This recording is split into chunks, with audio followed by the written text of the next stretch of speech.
My name is Daniel. I've been married to my wife Rachel for 6 years. 6 years of what I thought was a perfect marriage, date nights, inside jokes, a home we built together from scratch. But everything I believed about us was shattered in a single evening. And it all started with a girls' night out. Rachel had been going out more frequently over the past few months, every Friday, sometimes Saturdays too.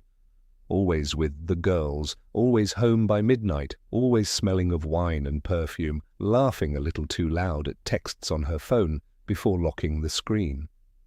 I told myself I was overthinking it. I told myself that I trusted her.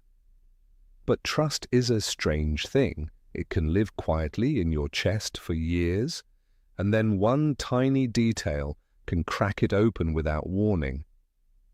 That Friday I stayed home. She kissed me goodbye at the door, told me not to wait up, and disappeared into a rideshare. I sat on the couch, put on a movie, and tried to relax. But something felt different that night. A gut feeling I couldn't shake. I'm not proud of what I did next, and I want to be honest with you all, because this story isn't about being the perfect husband. It's about what happens when fear takes over your judgment. I had a small Bluetooth recorder, one I originally bought to record my own voice memos at work. I had placed it near the living room earlier that week to capture some ambient sounds for a podcast idea I was working on. It had been sitting there, running, completely forgotten. When I picked it up that night just to check the battery, I noticed it had been recording for hours. I almost deleted everything. Almost, but I didn't. I put in my earphones and pressed play.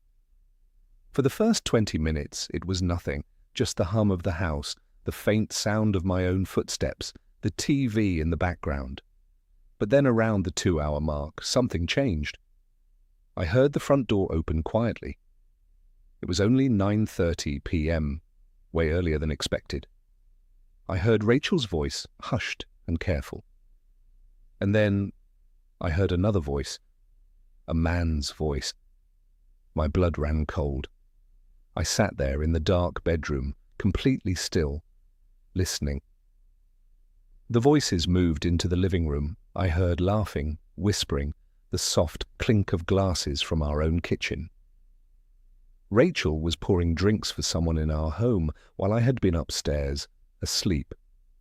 The conversation on the recording was careful. They both spoke low. But I caught enough. His name was mentioned once. Marcus. A co-worker, she had told me once in passing. Just someone from the office.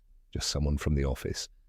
The recording ran for about 40 minutes before I heard the door close again. Then silence. Then Rachel's footsteps on the stairs. I set the recorder down and pretended to be asleep. She slipped into bed, curled up beside me, and kissed me on the cheek. A soft, tender kiss, exactly the kind she had always given me. And in that moment I felt completely alone, in a room that used to feel like home. I didn't say anything that night, or the next morning. I went through 2 days in total silence inside my own head, replaying the recording, second-guessing every word, every sound, every pause. Was I misreading it? Was it innocent? Could there be an explanation I hadn't considered? I wanted so badly to believe there was. But the way they spoke to each other, that quiet, careful intimacy, told me everything words couldn't. On Sunday evening, I sat Rachel down. I didn't yell. I didn't accuse. I simply told her I had something I wanted her to hear. I placed my phone on the table between us and pressed play. I watched her face as the voices filled the room. I watched the color drain. I watched her hands stop moving. And when it ended, there was a long, long silence. She didn't deny it. She cried. She apologized. She said it had only been twice. She said she didn't know why. She said it was a mistake, that she loved me, that she was terrified of losing me. And I sat there, listening to every word, feeling both deeply hurt and strangely calm, because the worst part wasn't the betrayal itself.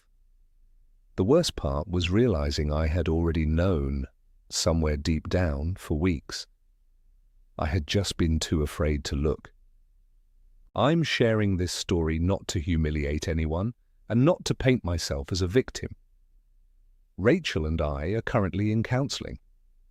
Whether we make it through this, I honestly don't know yet.